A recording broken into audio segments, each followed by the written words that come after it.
안녕하세요. 오늘도 사연 살롱을 찾아주셔서 감사합니다. 저는 올해 30 중반으로 늦은 나이에 결혼했는데 아이를 낳자마자 돌싱녀가 된 이은하예요. 처음부터 소개가 너무 거창했죠. 삶을 오래 산 건 아니지만 인생은 행복만 가득할 줄 알았거든요. 근데 살다 보니 그게 아니더라고요. 누가 아이를 낳자마자 이혼을 하게 될 줄 알았겠어요. 육아 전쟁에 대학 걱정에 앞설 시기, 아니 출산한 지 몇 시간도 지났지 않아 몸도 가누지 못하는 순간 정신을 차려 가장 먼저 한 말이 꺼져, 너 같은 놈 필요 없어 였다면 믿으시겠어요? 인생 한 치 앞도 모른다는 말, 옛말 딱 저를 두고 하는 말이었던 거죠. 사실 어쩌면 그 앞을 미리 알고 있었는데 결혼 생활 버거리 3년, 귀머거리 3년, 장님 3년이 지나면 괜찮아진다는 말처럼 시간이 지나면 해결될 줄 믿었던 것 같아요. 아니, 믿고 싶었던 거겠죠. 물론 저도 모든 걸 순응하며 살았던 건 아니었어요. 싸워도 보고 모르쇠로 일관도 해보고 다양한 방법을 시도했지만 결국 돌아온 건 이혼이었네요. 모든 불행의 씨앗은 못된 남자들이 그렇듯 잡은 물고기에 밥 안 주는 심보라고 하면 어렴풋 짐작하실지 모르겠어요. 아니면 기가 센 시어머니 등살? 그것도 아니면 눈치 없는 시누이? 하도 제 삶을 뒤흔들었던 사람이 많은지라 제 사연을 전하고 싶은 마음만 앞서고 두서없이 이야기를 시작했네요. 제가 겪은 어처구니 없는 이야기 한번 들어봐 주세요. 여자가 말이야, 남자가 말하는데 따박따박 말대꾸나 하고 집안꼴 잘 돌아간다. 애들이 뭘 보고 배우겠어? 밥상이나 차려. 어릴 적 집에서 가장 많이 듣던 말이었어요. 전형적인 옛날 사람, 가부장적 성격을 지니셨던 아빠 밑에서 딸로 자란 저는 조용해야 했고 의견 따위 내세울 수 없었죠.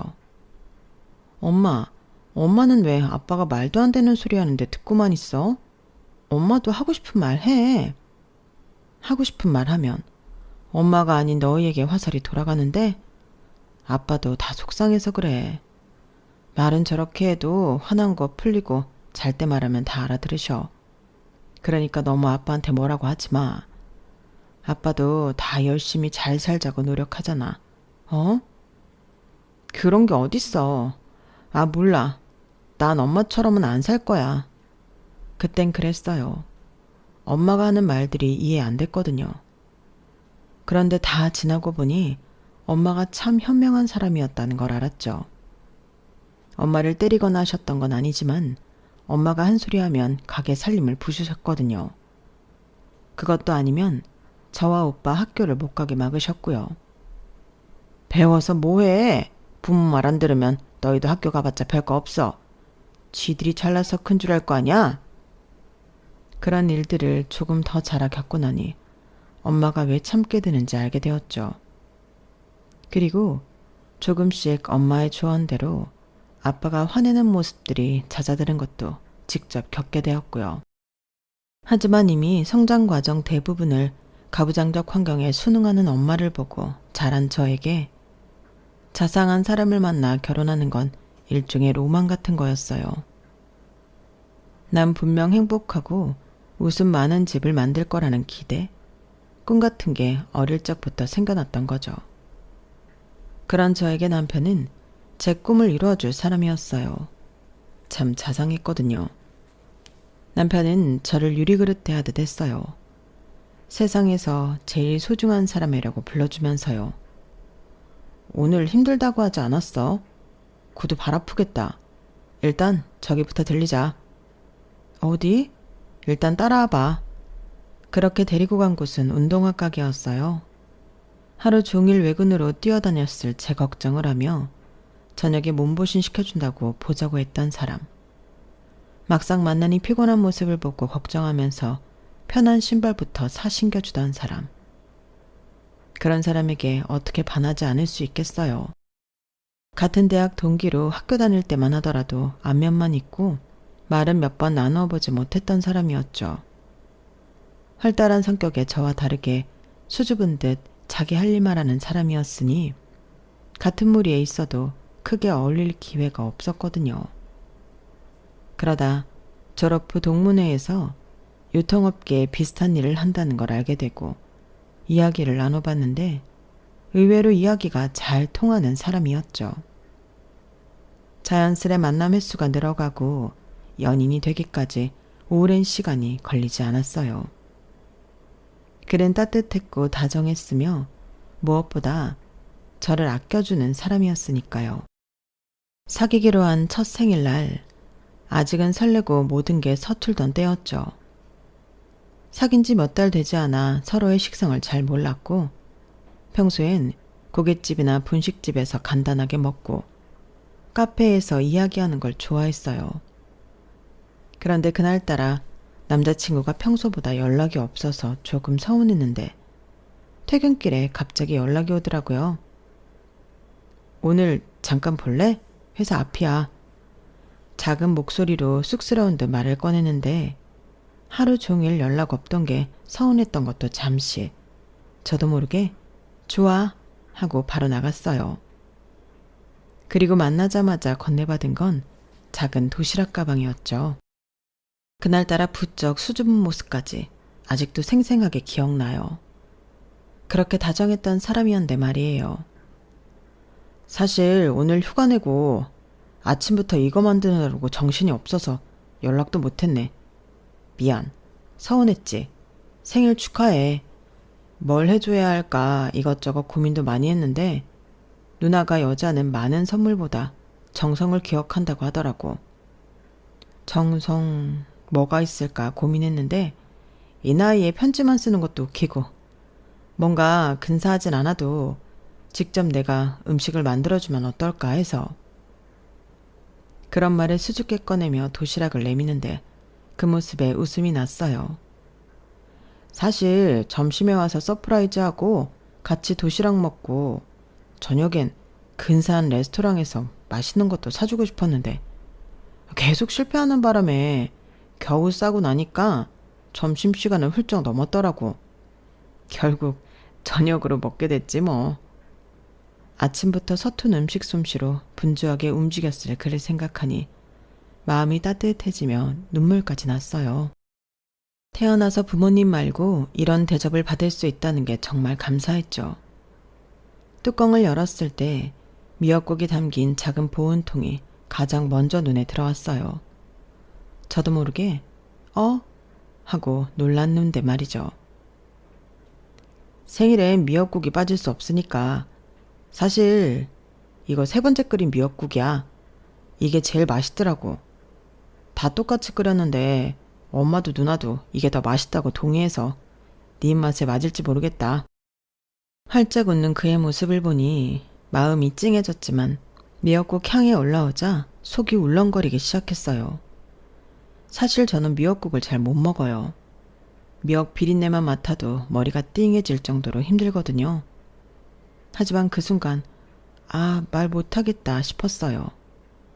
한 숟갈 때려다 놓고 다른 반찬을 먼저 먹었죠. 그 와중에도 남자친구는 미역국 맛있어? 좀 싱거우면 얘기해 하며 제 눈치를 보는 게 미안하고 고맙고 복잡한 기분이 들었어요. 그래서 솔직히 말할 수밖에 없었죠. 미안, 나 미역국은 왠지 잘 못 먹겠어. 미끄덩거리는 식감도 그렇고 비린내라고 해야 하나? 도저히 그 냄새를 참기 어렵더라고. 정말? 몰랐어. 오히려 내가 미안해. 생일이면 당연히 미역국이라 해서 나는 그런 줄도 모르고. 허겁지겁 미역국 뚜껑을 닫는 모습을 보니 미안하면서도 이 사람은 정말 나를 1순위로 생각하는구나 싶은 마음의 안도감이 교차했어요. 그렇게 결혼까지 무난하게 진행되었고 결혼 초만 해도 시어머니는 늘 이렇게 말씀하셨죠. 우리 집은 서로 잘 지내는 거 하나만 봐. 돈이야 있다가도 없는 거고 사람 마음이 제일 중요한 거 아니겠어? 그런 말씀을 하실 때마다 따뜻한 미소를 지으며 제 손을 꼭 잡아주시곤 했어요. 상견례 때도 그러셨고요. 우리 은하가 얼마나 착한지. 아니 세상에 이런 며느리 만나기 쉽지 않은데 제가 노년에 복이 있나 봅니다. 이런 말을 서슴지 않으며 친정 부모님께 칭찬을 아끼지 않으셨어. 저 역시 그런 말씀을 들으며 진심이라 믿었어요. 결혼 전 남편 역시 저에게 그렇게 말했으니까요. 우리 엄마는 시집살이 지긋지긋하셨대. 그래서 며느리 딸처럼 아껴주신다고 나 어릴 때부터 호언장담하셨어. 그렇게 말하며 자랑스러운 표정을 짓던 남편. 그 말이 맞다는 걸 결혼 초에 생각했으니까요. 하지만 그 따뜻했던 말들은 서로 잘 지내자는 게 아니라 모든 걸 저에게 다 맞추라는 소리라는 걸 나중에 알았네요.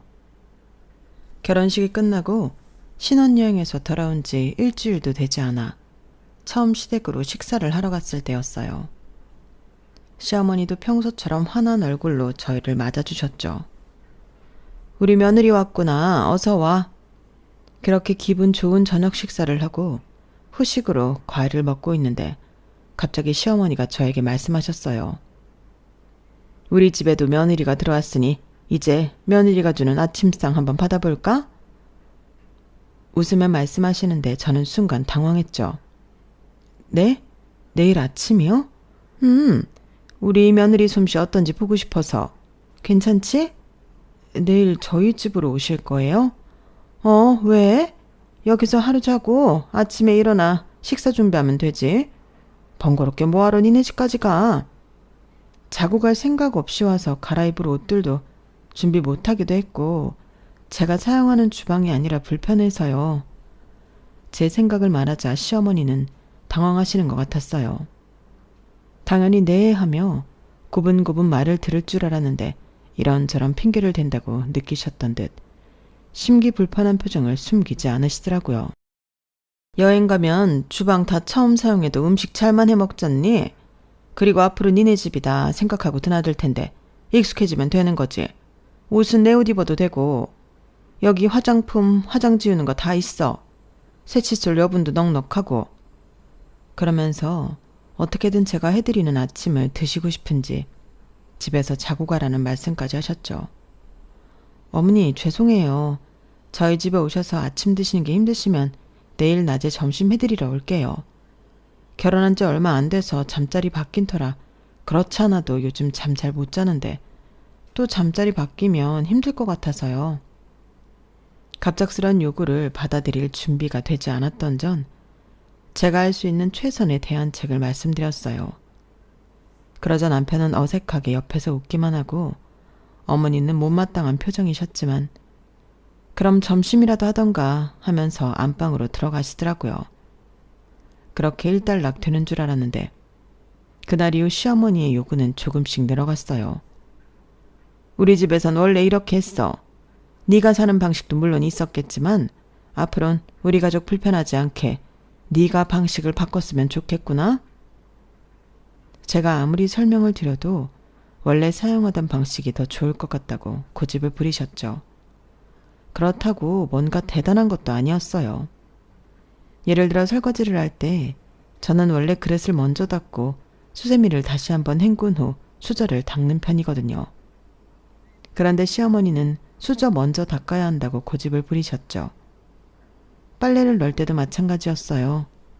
휴일 아침 근처를 지나다 들리셨다며 신혼집에 오셔서 집안일을 하는 동안 거실 소파에 앉아 저를 유심히 보시더라고요.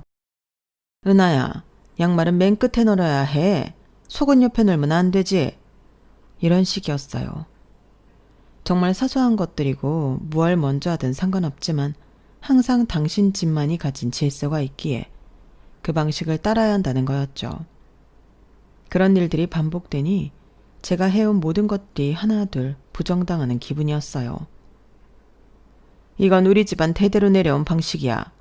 이제 우리 집 사람 되었으니 이런 사소한 것들을 맞춰가야지 서로 불편함 없지. 안 그러니? 어이없어 남편에게 하소연하면 중재하려는 건지 시어머니 편을 드는 건지 알 수 없는 말만 해댔죠. 저에겐 도움이 하나도 안 되는 말들이요. 자기야, 엄마가 워낙 꼼꼼하시고 완벽주의 성향이 있으셔서 그래. 적응이 어려울 수 있는데 악의는 없으셔. 당신도 알잖아. 그리고 처음엔 어색해도 몸에 익으면 괜찮아질 거야. 그러고 나면 뒤끝 없으셔서 별 말씀 안 하시거든. 그러다가도 제가 도무지 이해를 못하면 결국 저 잘 되라고, 우리 집 잘 되라고 그러시는 거라며 저를 다독였죠. 그런데 이젠 알아요. 당신 어머니를 거스를 수 없으니 따지지 말고 고분고분해지라는 말이었다는 것 말입니다. 그런 일들이 반복되니 무심코 지나쳤던 가장 큰 문제가 두드러지기 시작했어요. 남편이었죠. 시어머니 말이면 무조건적으로 동조하는 태도 말이에요. 제가 조금이라도 다른 의견을 내면 꼭 이렇게 말했어요. 엄마가 저렇게 말씀하시는 건 다 깊은 뜻과 이유가 있어서야. 우리보다 더 많이 사셨잖아. 엄마가 절대 당신이 싫어서 그러시는 게 아니라 자, 달대라고 그러는 거 알지? 지금도 기억에 선명한 건 주말 시댁 방문으로 다툰 날이었어요. 시어머니가 매주 주말 아침이면 빠짐없이 전화를 걸어오셨거든요. 여보, 우리 결혼한 지 6개월이 넘어가는데 매일 주말 아침마다 전화 오시는 거 알아? 우리만의 시간은 도대체 언제 가질 수 있는 거야? 평일에 충분히 갔잖아. 일주일이 7일인데 고작 주말 하루 이틀. 부모님 얼굴 보러 가는 거 힘든 거 아니잖아. 함께 살아서 매일 봤는데 한두 번으로 엄마도 많이 배려해 주시잖아. 저는 더 이상 할 말이 없더라고요. 독립한 자식이 일주일에 한 번 엄마 얼굴 보러 가는 게 당연하고 그마저도 시어머니의 배려로 그만큼 할 수 있다는 논리. 더 이상 대화를 이어갈 수 있는 수준이 아니었죠. 결혼하면 독립한 한 가정을 이루는 거지. 평일이 우리 시간이라고? 참. 당신도 나도 출근하느라 바빠서 아침엔 얼굴 보기 힘들고 퇴근하고 저녁에 잠깐 보고 그마저도 피곤해 잠자리에 들기 바쁜데 그건 알고 생각하는 거야?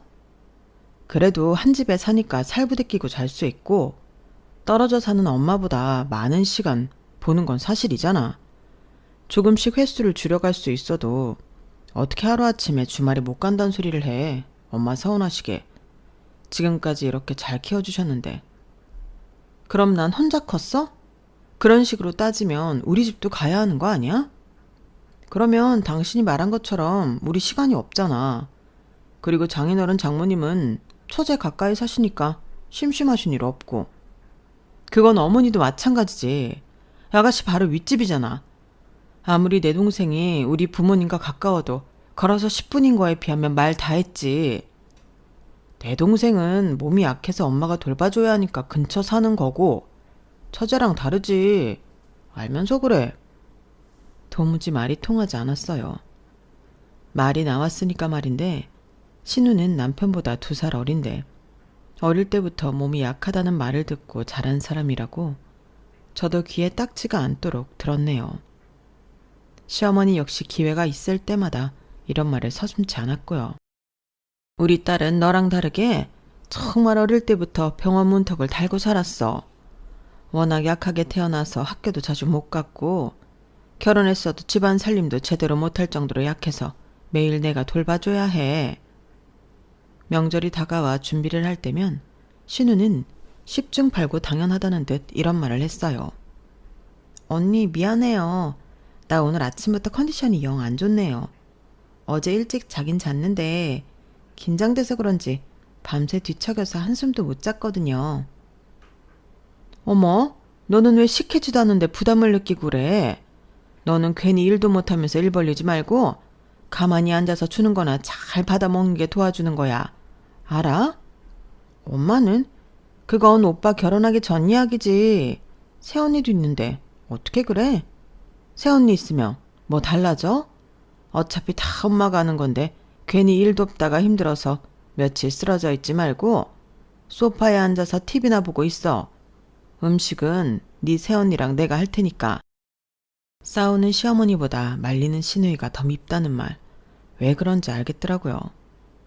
일할 생각 없이 하얀 원피스를 입고 왔으면서 말만 번지르르 하게 하니 시어머니는 당신 딸이 예쁘고 안쓰러워 죽는 눈빛을 보내는 거 있죠. 그때 저는 또 한 번 느꼈어요. 이 집안에서 며느리인 저와 딸인 신우 사이의 벽이 얼마나 높은지를요. 신우는 그저 숨만 쉬어도 예쁘고 소중한 존재였던 거예요. 가만히 있어도 안쓰러워 죽는 존재. 그에 반해 저는 가족을 위해 무엇이든 하는 게 당연한 며느리였던 거죠. 내 조상도 아니고 당신 조상인데 왜 나만 해야 해? 아가씨도 시댁 안 가고 드러누워 있는데 당신도 해. 그럴 거 아니면 나 집에 갈 거야. 결혼하고 첫 명절인데 꼭 그래야겠어? 엄마가 장 다 봐와서 음식하는 거 좀 돕기만 하는 거잖아. 우리 갈 때 먹으라고 음식도 싸주실 텐데 좀 도와드리는 게 그렇게 힘들어? 힘들어. 그러니까 당신도 좀 도우라고. 나도 그러고 싶은데 엄마가 나 주방에 얼쩡거리는 거 별로 안 좋아하셔. 걸리적거린다고. 괜히 그랬다가 엄마한테 한 소리 듣고 당신까지 눈밖에 날까봐 그러지. 그래도 괜찮겠어? 남편은 제 기대를 저버리지 않고 역시 시어머니 핑계를 대더라고요. 그래도 상관없다고 우기고 우겨 주방으로 끌고 왔더니 시어머니가 남편을 보자마자 뭐라는 줄 아세요? 왜? 시켜달라고? 은하한테 가져다 달라면 되지. 정신없는데 주방에 들어오고 그래. 그리고 너 식혜 좀 적당히 먹어. 곧 있으면 밥 먹을 건데 입맛 떨어지게. 남편은 아무 말 없이 쌓인 설거지를 하려 고무장갑을 끌기 세웠거든요. 그런 걸 보시곤 되게 자연스럽게 밀어내시더라고요. 그래 자기야, 어머니 말씀대로 식혜 먹지만 말고 좀 움직여. 그렇게 앉아서 음식만 먹으면 명절 끝나고 속 아파. 설거지하게? 잘 생각했어. 그렇잖아도 묻지말 그릇 필요했거든. 나 여기서 재료 손질하고 있을게. 다 되면 전해줘. 시어머님이 그렇게 말하든지 말지 전 남편에게 설거지를 맡기고 다른 식탁에 앉아 잡채할 재료를 손질하고 있었죠. 시어머니는 당황하신 듯 저와 남편을 번갈아 보며 한 소리 앓기세셨어요. 어머님, 정말 아들 잘 키우셨어요. 다른 집 남자들은 명절 때 손 하나 까딱도 안 하던데. 어머님 힘들다고 설거지도 스스로 할 줄 알고. 저 아기 낳으면 아들 잘 키우는 비법 좀 알려주세요. 네? 내가 뭘 했다고. 그냥 지들이 잘 큰 거지. 시어머님이 남편에게 주방에서 나가라고 말하기 전 제가 선수 쳤어요. 그러자 표정이 난감하게 바뀌면서 마음에 안 들지만 그렇다고 칭찬까지 했는데 주방에서 내쫓으면 말짱 도루묵이 될 테니 이러지도 못하고 저러지도 못하고 계시더라고요. 속으로 어찌나 고소하던지. 그럼에도 불구하고 명절이 지나고 저는 몸살이 나서 며칠을 알아 누웠네요. 친정은 제사가 없어 명절날 별다르게 음식 만드는 일이 없었거든요. 그런데 시댁에 가지 않는 아가씨까지 먹일 음식을 만들었으니 몸이 힘들만 했죠. 그렇게 며칠이 더 지났는데 여전히 몸이 나아질 기미가 안 보이는 거예요. 도저히 안 되겠다 싶어 병원에 갔더니 몸에 변화가 찾아온 거였어요. 아기가 생긴 거였죠. 처음엔 꿈 같았어요. 기분이 좋고 설레기도 했지만 계획했던 것도 아니고 지금 아기를 낳는 게 맞나? 하는 현실적인 걱정이 밀려오며 현실이 아닌 남의 이야기 같았거든요.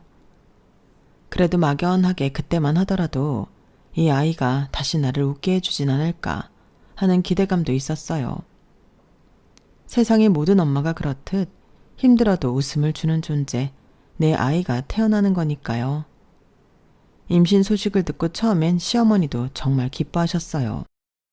우리 며느리 진짜 복덩이야. 엄마도 임신했을 때 그랬어. 배에 손 얹고 기도도 하고 하루 종일 좋은 생각만 하고 있었지. 매일 전화를 해서는 오늘은 뭐 먹었니? 또는 뭐 먹고 싶은 건 없어? 하고 물어보셨죠. 처음엔 그게 고마웠어요. 임신하면 사소한 것도 크게 감동받는다는데 기대하지 않았던 시어머니 반응이라 그랬는지 모르죠. 하지만 그게 걱정이 아니라 간섭이라는 걸 알게 되기까진 오래 걸리지 않았어요. 입덧이 너무 심해서 물만 마셔도 토할 것 같고 온종일 누워있던 날이 이어졌는데 시어머니는 전화로 그러셨거든요. 입덧은 마음먹기에 달려있다더라. 산모가 마음이 편안하고 심성을 굳게 쓰면 입덧 같은 거 하나도 없대. 그러니까 마음을 착하게 먹어. 그러면 다 나아질 거야. 무슨 말도 안 되는 소린가 싶어 대꾸하려다 말았어요. 며칠째 물만 마시고 누워 있었더니 그럴 기력도 없었고 어차피 시어머니는 당신 하고 싶은 말씀만 하시니까요. 그렇게 몸도 힘들고 마음도 지쳐갈 무렵 신우도 임신 소식을 전했어요. 저보다 2달쯤 늦게 결혼했는데 아이 소식은 저랑 거의 비슷한 시기였죠. 언니, 나도 곧 조카 낳을 것 같아요. 우리 둘이 같이 애 키우면 정말 재밌겠어요. 친구들 보니까 또래 같이 키우면 심심하지 않고 애도 돌아가며 보고 편하다더라고요. 웃으며 말하던 그날 저는 뭐라고 대답해야 할지 몰랐어요. 신우 말대로 서로 의지가 되면 좋겠지만 꼭 그렇다는 보장이 없으니까요. 오히려 뻐꾸기처럼 신우 자식을 제가 도맡아 보는 건 아닐지 생기지도 않은 일이 벌써부터 걱정될 정도였죠. 걱정은 출산 전부터 현실로 일어났어요. 신우가 임신 소식을 전한 지 얼마 지나지 않아 시어머니는 제 앞에서 신우 걱정을 털어놓으셨거든요. 아, 현정이도 입덧이 심해서 죽을 지경이래. 뭘 해다 줘도 냄새 난다고 치우라는데 뭘 먹어야 뱃속에 애도 크고 할 텐데. 어이없었죠. 사실 저도 그때 매일 물도 삼키기 힘들어 토하고 있었는데 굳이 제 집에 오셔서 신우 걱정을 털어놓는 시어머님 심보를 이해 못하겠더라고요. 어머니, 마음 곱게 쓰면 입덧 없다면서요. 아가씨한테 마음 편히 먹고 착한 생각하라고 말씀해 주시면 도움 될 거예요. 저한테도 그러셨잖아요. 얘는 너랑 현정이랑 같아? 우리 현정이는 어릴 때부터 약해서 지 몸 하나 가눠주기도 힘들었던 애야. 그런데 뱃속에 애기까지 들어있으니 오죽하겠어. 마음을 착하게 먹어도 약한 몸이 견디질 못하니까 힘들어하는 거지. 그렇게 걱정 안 하셔도 될 것 같은데요. 어제 보니까 친구들 만나서 맛집 갔다고 인스타에 사진 올렸던데 임신 초인데 벌써 잘 먹고 다니는지 볼살이 통통하게 올랐던걸요? 그렇잖아도 친구들이 입덧한다고 걱정해서 맛있는 거 사준다고 비싼 데 데려가서 억지로 먹었다더라. 짜기만 하고 맛도 별로였다고. 그래서 그렇게 부은 거야. 우리 딸이 원래 잘 붓거든. 너는 잘 알지도 못하면서. 답정너가 따로 없더라고요. 아시죠? 답은 이미 정해져 있고 너만 대답하면 돼 라는 거 말이에요. 제 대답은 안중에 없고 신우 안쓰러우니 저에게 뭐라도 해주길 바라는 심상에서 하신 말씀이었던 거예요. 하지만 제가 왜요? 벌써부터 출산 후 비교되는 육아전쟁이 눈앞에 그려지며 먼 지방으로 이사가야 하나 싶더라고요. 남편이요? 남편이야 자기 동생 불쌍해서 죽는 사람이니 말해 뭐해요. 차라리 말을 안 섞는 게 제 정신건강 우리 뱃속 아기한테도 더 좋다고 생각했어요. 초록은 동생이라고 시어머니나 남편이나 그게 그거라고 생각했으니까요. 그리고 한편으론 중심 못 잡는 남편을 시어머니 치마폭에서 꺼낼 방안도 궁리해야 했죠. 아이까지 낳은 마당에 시어머니 치마폭에서 여전히 논다면 아이 아빠 자격이 없다고 생각했으니까요. 이런저런 걱정 속에 10달은 정말 빠르게 지나갔어요. 출산에도 난항을 겪어야 했죠. 임신 초부터 거의 말까지 이어진 입덧으로 그렇게 고생시키더니 출산 역시 24시간 생으로 진통을 겪게 만들었거든요. 정말 출산은 제가 상상했던 것보다 훨씬 힘들었어요. 예정일에 맞춰 병원에 입원했는데 진통이 시작된 지 무려 24시간이 지나서야 겨우겨우 아이를 낳을 수 있었죠. 온몸이 땀으로 범벅이 되고 목소리도 다 쉬어서 나을 것 같지 않을 정도로 기진맥진한 상태였어요. 그런데 분만실에서 회복실로 옮겨진 지 얼마 되지 않아 간호사가 와서 이런 말을 하는 거예요. 사모님, 축하드려요. 아까 옆 분만실에서 신호분도 조금 전 출산하셨는데 4시간 만에 순산하셨대요. 같은 산부인과를 다녀서 병원에서도 저희를 알고 있었거든요. 사이좋게 함께 다닌다고요. 언제 가냐고 신우가 하도 전화해 대는 바람에 임신 시기도 비슷했으니 10달 내내 같이 다녔고 그러니 모르는 게 더 이상했죠. 네? 아가씨요? 예정일이 저보다 2주나 늦었잖아요. 아이가 좀 컸잖아요. 잘 움직이셨는지 진통도 빨리 오고 자궁문이 잘 열려서 순산이었어요. 제가 나빠서 그런지 모르겠는데 마음이 좀 그랬어요. 부러우면서도 한편으론 고생길은 역시 내 몫인가 싶은 체념 같은 마음이었거든요. 그러면서 왠지 모르게 불길한 예감도 들었죠. 그리고 그 예감이 현실이 되었어요. 시어머니가 병실로 찾아오셨거든요. 그런데 들어오시자마자 이렇게 말씀하셨죠. 우리 현정이 정말 대견해. 아이도 큰데 4시간 만에 뚝딱 낳고 병원에서도 다 잘했다고 난리도 아냐. 저는 한숨부터 나오더라고요. 간호사에게 미리 귀뜸으로 듣지 않았다면 무슨 소리냐고 되물었다가 빈정만 더 상할 뻔했죠. 너는 괜찮은 거니? 24시간 진통 겪었다며. 아이고 얘, 너 당분간 거울은 보지 마라. 실핏줄 다 터져서 몰골이 말이 아니다. 수고했다, 고생했다, 애썼다는 그 어떤 말 대신 거울 보지 말라는 시어머니.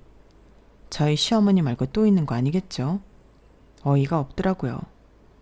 아이 낳는데 힘을 다 썼던 터라 대꾸할 힘이 하나도 없어서 말없이 시어머니만 쳐다보고 있었죠.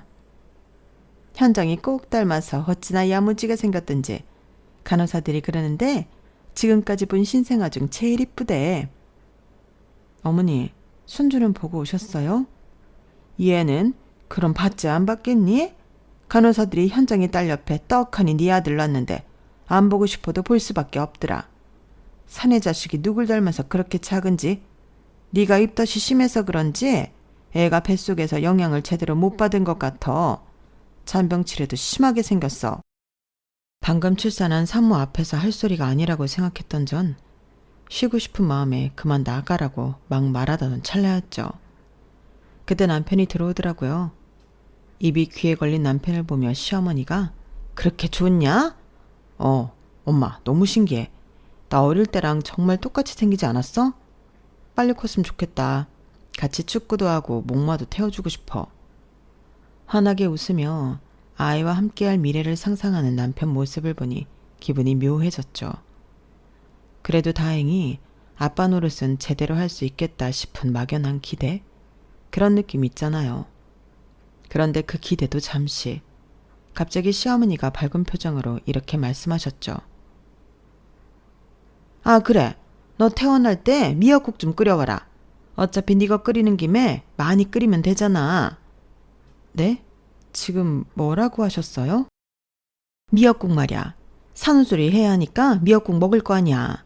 너 태어날 때 많이 끓여서 가져와. 어차피 현장이 많이 먹지도 못해. 순간 귀를 의심했어요. 방금 24시간 진통 끝에 출산한 산모에게 퇴원할 때 신우 미역국까지 끓여오려고요? 끓인다면 오히려 반대로 하는 게 맞는 거 아니에요? 입덧 없이 임신기간 내내 맛있는 거 잘 먹고 아이가 컸는데도 진통 없이 거의 순산한 신우이가요. 24시간 진통하느라 얼굴 십힐줄은 다 터지고 골반도 틀어지고 회음부도 찢어져 움직이는 것도 자유롭지 못한 저에게 괜찮냐는 말 한마디 한 적 없으시더니 미역국이나 끓이나뇨. 그런데 더 기가 막힌 건 남편 반응이었어요. 옆에서 듣고 있던 남편이 고개를 끄덕이며 이런 말을 하는 거예요. 아 그래, 그게 좋겠네. 여러 번 끓이는 것보다 한 번에 많이 끓이는 게 효율적이지. 원래 미역국은 한 소스 끓여야 맛도 좋고 말이야. 그 순간 정말 머릿속에서 뭔가 뚝 하고 끊어지는 소리가 들렸어요. 이성의 끈이 완전히 놓아버린 거죠. 야! 갑자기 소리를 지르니까 시어머니와 남편이 깜짝 놀라며 저를 쳐다봤어요. 너 나 미역국 못 먹는 거 잊었어? 그런데 지금 네 동생 미역국 끓이라고? 내가 애 낳을 때 넌 뇌를 낳았냐? 생각 좀 하고 말해. 아, 맞다. 당신 미역국 못 먹었지? 아, 맞다? 그걸 생각해야 알아? 내 얘기도 하지만 네 얘기도 해. 그런 아이 임신해서 출산한 산모한테 몸에 좋은 음식 알아보는 건 바라지도 않아. 그런데 못 먹는 음식 하는 게 당연해? 그게 좋은 생각이야? 남편은 어버버하며 말을 못하고 시어머니가 벌떡 일어서며 소리를 지르셨어요. 얘가 애를 낳더니 완전히 막 나가자는 거야 뭐야? 어디 시어머니 앞에서 지 남편을 쥐잡듯이 잡아? 그렇게 승질머리가 나쁘니까 입덧으로 고생하더니 출산까지 나낭이었지. 그 말을 듣는 순간 진짜 폭발했어요. 그 밥에 그 나물이라고? 아줌마도 똑같아. 뻐꾸기도 아니고. 당신 자식 뒤치작거리를 왜 남한테 맡기려고 해요? 그것도 방금 출산한 산모한테. 뭐? 아줌마라고? 그래, 이 아줌마야. 내 자식이 귀하면 남의 자식도 귀한 줄 알아야죠. 아가씨는 4시간 만에 낳아서 대견하고 나는 24시간 고생해서 낳았으니까 부족하다 이거예요? 너 지금 미쳤어? 감히 어른한테? 미친 건 아줌마죠. 제일 쓸데없는 게 감히 어른한테라는 거 아세요? 내세울 거 없는 사람이 노력 없이 누구나 먹는 나이로 유세 떠는 거 제일 한심한 거 알고나 하시는 소리냐고요. 남편이 허겁지겁 끼어들며 저를 말리려고 했어요. 자기야, 진정해. 엄마도 그런 뜻이 아니었을 거야. 야, 너는 빠져. 엄마 치마폭에서 헤어나지 못하니까 똥오줌 못 가리고 낄 때 못 낄 때 구분 못하는 거야. 그때 시어머니가 완전히 흥분해서 소리치셨어요. 이 년이 뭘 믿고 이렇게 큰 소리야? 자기야, 우선 진정하고. 진정은 개뿔. 당신이 중재를 제대로 했으면 이런 일까지 올 일이 있었겠어? 맨날 지 엄마 편 만들더니 이제 와서 진정하라고? 기운이 없는데 악을 썼더니 머리가 어질했어요. 더 이상 소리쳐봤자 무의미하다는 생각도 들었고요. 침대 옆 긴급벨을 주저하지 않고 눌렀죠. 큰 소리가 오갔으니 무슨 일이 생겼다는 걸 짐작했던 것 같아요. 간호사가 허겁지겁 들어왔거든요. 어머, 무슨 일이세요, 산모님? 어디 아프세요? 간호사님, 저기 저 2사람 접근 금지 신청해요. 제 앞에 나타나지 않게 해주세요. 네? 접근 금지요? 네, 저 2사람 때문에 스트레스 받아서 애 못 키울 것 같아요. 신생아한테도 안 좋을 것 같고요. 간호사는 당황해서 시어머니와 남편을 번갈아 보더니 조심스럽게 말했어요. 우선 조용히 해주세요. 다른 산모님들이 놀라실 수 있어요. 일단 면회 시간도 끝났으니까 오늘은 들어가시고 내일 이야기하시는 게... 아니요. 내일 더 이야기할 것도 없어요. 다시는 이 병실에 못 들어오게 조치 취해주세요. 간호사는 방금 전 소랑스러웠던 현장과 제 말을 듣고는 시어머니와 남편에게 조심스럽게 말했어요. 면회 시간도 끝났고 산모님이 많이 힘드신 것 같으니까 오늘은 이만 돌아가시는 게 좋을 것 같아요. 남편은 어쩔 줄 몰라 하며 저를 쳐다봤지만 저는 고개도 돌리지 않았어요. 자기야, 우리 내일 다시 이야기하자. 저는 대꾸할 필요성도 느끼지 못해 고개를 돌렸죠. 시어머니는 마지막까지 뭔가 말하고 싶어 하셨지만 간호사의 눈치를 보며 못 이기는 척 병실을 나가셨어요. 남편도 뒤따라 나가면서 문 앞에서 한 번 더 돌아봤지만 저는 눈길 한 번 주지 않았네요. 병실 문이 닫히자 갑자기 고요해졌어요. 간호사가 제가 안쓰러웠는지 힘내세요라는 말만 작게 남기고 나가셨고 저 혼자만 남았죠. 이상했어요. 서러운 상황인데 눈물이 하나도 나오지 않더라고요. 보통 이런 상황이면 펑펑 울었을 텐데 지금은 머리가 오히려 맑아지는 기분이었어요. 아마 아기 때문이었을 거예요. 이제 제가 지켜야 할 생명이 있으니까 감정에 휩쓸려 있을 시간이 없었던 거죠. 이 아이를 위해서라도 강해져야 한다는 생각이 들자 해야 할 일이 명확해지더군요. 침대 옆 서랍에서 핸드폰을 꺼내 변호사 사무소에 전화를 걸었어요. 예전에 회사 법무팀에서 일할 때 알게 된 변호사님이 계셨거든요. 여보세요? 김 변호사님, 저 이은하예요. 늦은 시간에 죄송해요. 아, 은하씨, 오랜만이네요. 무슨 일이세요? 이혼 상담 받고 싶어서 전화드렸어요. 전화 너머로 잠시 침묵이 흘렀어요. 이혼이요? 갑작스럽네요. 혹시 지금 어디 계세요? 병원이에요. 오늘 출산했거든요. 출산하신 날에 이혼 상담이라니 무슨 일이 있으셨나요? 저는 차근차근 상황을 설명했어요. 시어머니의 차별 대우부터 시작해서 남편이 중심을 못 잡았던 이야기. 차마 마마보이라는 단어 자체를 입에 올리기 창피하더라고요. 오늘 있었던 미역국 사건까지. 말하면서도 제 목소리가 놀라울 정도로 담담했어요. 상황을 들어보니 충분히 이해됩니다. 우선 몸조리부터 하시고 퇴원하시면 사무실로 오세요. 자세한 상담은 그때 받으시죠? 네, 감사해요. 그런데 변호사님, 혹시 병원에서도 면회 제한 같은 조치를 해줘야 하는 거 맞죠? 물론이죠. 산모의 안전을 위해서라면 충분히 가능합니다. 간호사실에 말씀해 보시고 안 되면 저에게 다시 전화 주세요. 전화를 끊고 나니 정말 홀가분했어요. 그동안 참고 참았던 모든 게 이제야 끝날 수 있겠다는 안도감이 밀려왔죠. 물론 앞으로 힘든 일들이 많겠지만 적어도 이제는 제 뜻대로 살 수 있을 거란 확신이 들었어요. 퇴원 후 저는 바로 산후조리원으로 들어갔어요. 병원에서와 마찬가지로 면회 제한 조치를 요청했죠. 남편과 시어머니는 물론이고 너무 당연한 이야기지만 신우까지 출입 금지 명단에 올랐어요. 정말 가족분들 면회를 제한하시겠어요? 산후조리원에서는 처음 있는 일이라서. 상담사분이 조심스럽게 물어보셨지만 저는 단호했죠. 네, 확실히 해주세요. 제 정신건강과 아기를 위해서 꼭 필요해요. 남편이 몇 번 전화를 걸어왔지만 받지 않았어요. 문자도 마찬가지였고요. 시어머니는 아예 산후조리원에 직접 찾아와서 면회를 요구했다고 하던데 당연히 돌려보내졌죠. 그동안 저는 변호사와 본격적인 이혼 절차를 진행했어요. 사실 이런 날이 올 줄 알고 미리 준비해둔 게 있었거든요. 남편과 시어머니, 신우의 폭언이나 무시 발언들을 전부 녹음하거나 캡처했거든요. 물론 이걸 정말 쓸 날이 오길 바랬던 건 아니었어요. 하지만 생각하지 못했던 요구들이 점점 늘어나고 남편이 중심을 잡지 못하는 모습들을 보며 혹시 하는 생각들이 조금씩 들었고 지나쳐 후회하기보단 웃으며 그랬다고 말할 수 있도록 대비하는 게 좋겠다고 생각했을 뿐이었죠.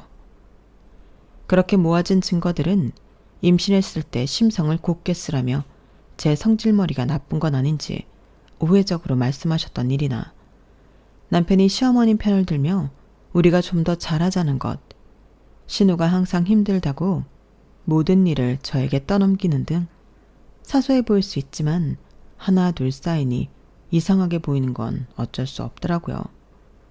변호사님도 깜짝 놀라실 정도였고요. 이렇게 체계적으로 정리된 증거는 처음 봅니다. 정말 치밀하게 준비하셨네요. 이혼 소송에서도 이런 증거들이 저를 완벽하게 지켜줬어요. 재산 분할에서도 아이의 양육권에서도 모든 게 제게 유리하게 돌아갔죠. 남편은 완전히 당황한 모습이었어요. 시어머니 치마폭에서만 놀다가 제가 이렇게 나올 줄 꿈에도 몰랐던 거죠. 법정에서 변호사도 없이 혼자 나온 남편을 보니 한편으론 불쌍하기도 했어요. 어쩌면 미성숙한 부모를 만나 남편 역시 독립하지 못하게 된 피해자가 아닐까 그런 생각이 들었거든요.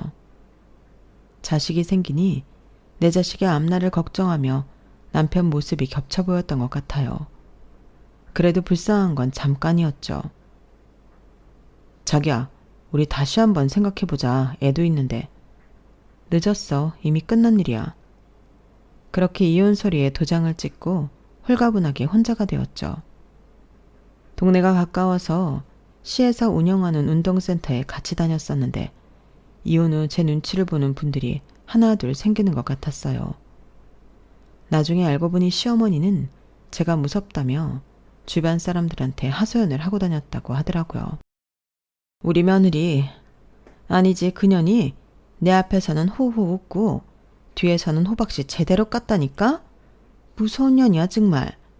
그러니까 자기들도 조심해. 나처럼 엮일 일이 없겠지만 사람 일은 모르는 법이잖아.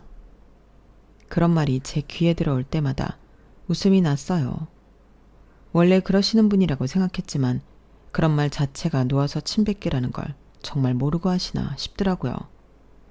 그런데 정말 재미있는 일이 하나 더 있었어요. 신우가 얼마 지나지 않아 이혼을 했거든요. 신우 남편이 바람을 피웠다는 거예요. 언니, 미안해요. 하소연할 사람이 없어서. 우리 남편이 회사 동료랑 울먹이며 전화를 걸어왔는데 자세히 들어보니 이런 사연이었어요. 신우가 애를 낳고 나서도 여전히 몸이 약하다며 집안일은 물론이고 육아도 제대로 안 했던 모양이에요. 맨날 시어머니 집에 가서 애만 맡기고 자기는 친구들이랑 놀러 다니고 집에 돌아오면 해야 할 일들에 육아까지 산더미. 게다가 신우의 지치작거리까지 쌓이고 쌓이다 보니 자기 일 똑 부러지게 하는 회사 동료에게 마음이 갔다고 하더라고요. 바람 피는 건 당연히 나쁜 거라고 생각하지만 솔직히 그 심정은 이해가 되더라고요. 그리고 제가 나쁜 건지 모르겠지만 좀 통쾌하기도 했고요. 그래서 어떻게 하려고요? 엄마가 그래도 애 있으니 새언니처럼 이혼하지 말라고 하는데 언니는 어떻게 생각해요? 아가씨 인생이니까 아가씨가 알아서 해요. 나한테 물어볼 것도 없고. 어머니한테 물어볼 건 더더욱 아니에요. 누가 대신 살아주는 거 아니잖아요. 그렇게 마지막 통화를 끝내고 얼마 지나지 않아 결국 신우도 이혼했어요. 결국 시어머니는 아들, 딸 모두 치마폭에 싸고 돌 수 있게 되셨어요. 어찌 보면 소원 성취하신 셈이죠. 다 큰 자식 못 보내주고 감싸고 도셨으니 마지막으로 시어머니께 인사를 드렸어요. 어머니, 이제 아들, 딸 둘 다 옆에 끼고 사시면 될 것 같네요. 정말 좋으시겠어요. 너 그걸 말이라고 하는 거야? 그럼 안녕히 계세요. 앞으로 서로 얼굴 볼 일 없겠지만 동네도 좁은데 제 뒷담화 적당히 하고 다니셨으면 해요. 저한테 전하는 사람들은 어머니 욕도 하거든요. 별로 좋게 안 들려서요. 뭐? 그것들이 그런 소리를 너한테 하고 다닌다고? 뭐라는데? 말은 해줘야 할 거 아니야? 분한 듯 언성을 높이는 시어머니를 뒤로 한 채 자리에서 일어났죠. 그렇게 저는 완전히 새로운 인생을 시작했어요. 아이와 함께 말이에요. 결국 흐지부지 시간을 더 끌었을지도 모르는 불안했던 결혼 생활은 미역국 한 그릇으로 화려하게 막을 내렸어요.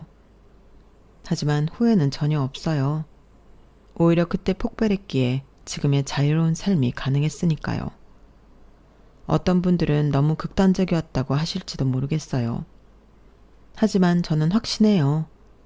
그때 참았다면 평생 그렇게 살았을 거라고 말이에요. 이제 제 아이는 누구의 눈치도 보지 않고 당당하게 자기 목소리를 낼 줄 아는 사람으로 키울 거예요.